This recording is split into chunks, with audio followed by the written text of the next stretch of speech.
Good day. It is Althea from the Bible in 1 year.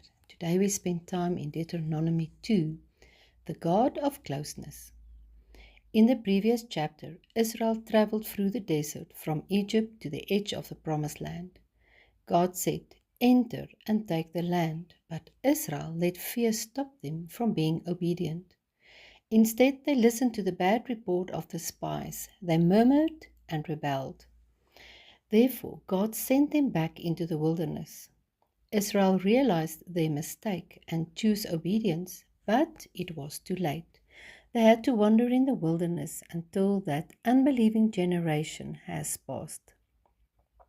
In chapters 1 to 3, we read, "The Lord said to me," occur 7 times.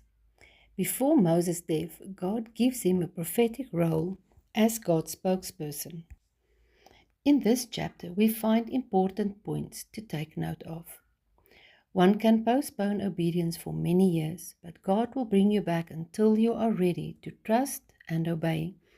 Verse 1 to 3, 7, and 14 to 17.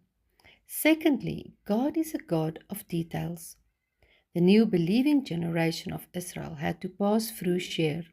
They must be very careful not to provoke and should not fight the Edomites, because God said, "I will not be with you in the fight. I will not give you the land, because I already gave the land to them as a possession." Buy food and water from them. For 40 years, God fed them with manna, quail, and water from the rock. Now they must buy what they need with money. Thirdly, God keeps His promises. He promised the land to Esau and will not take it now and give it to Israel. Verse 4 to 6 and Genesis 25, 32 and 36. Fourthly, God is a good God, and God blessed and sustained them despite their unbelief and disobedience. Fifthly, God is a God of closeness. He knows your wanderings. Verse 7. His people are not allowed to bow to any other god. The same thing happened at the next 2 sections in their journey, traveling through Moab and then through Ammon at Ur, verse 9 to 12, 19 to 23, Numbers 20, and Genesis 14 and 19, presumably because of the blood relationship through Esau and Lot. God is powerful, the God who gives and protects the land. Because of His power, Israel was not afraid of the giants. God is also the God who fights for you, as we see with Lot in verse 20 to 21 and with Esau in verse 22 to 23. The detailed command changed in verse 24 to 33. Arise, go, fight, and take possession of the next section of your journey, for I have handed over to you. Note that the promise is in the past tense, although it did not take place yet. The outcome is already determined. All they need to do is act in obedience with trust in God's promise. The victory is recorded in Numbers 21. Israel will take the promised land with a holy war because God fight for them by putting fear into their enemies' hearts. Verse 25 and Joshua 5 verse 1. God fights for us in unimaginable ways.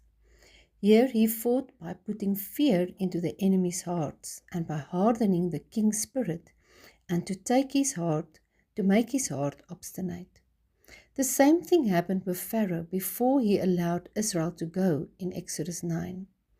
The victory lies in the obedience to God's detailed instructions, verse 33 to 37. The plan is set into motion with the first step of obedience in verse 31.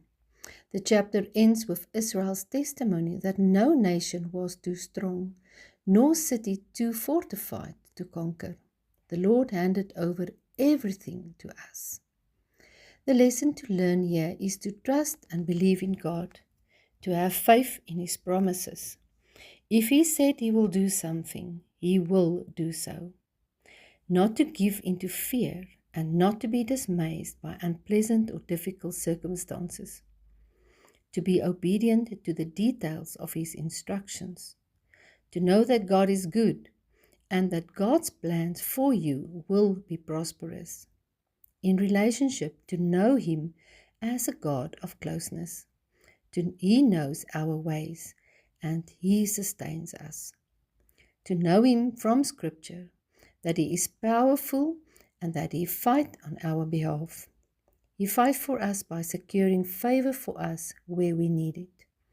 May you be blessed. Goodbye.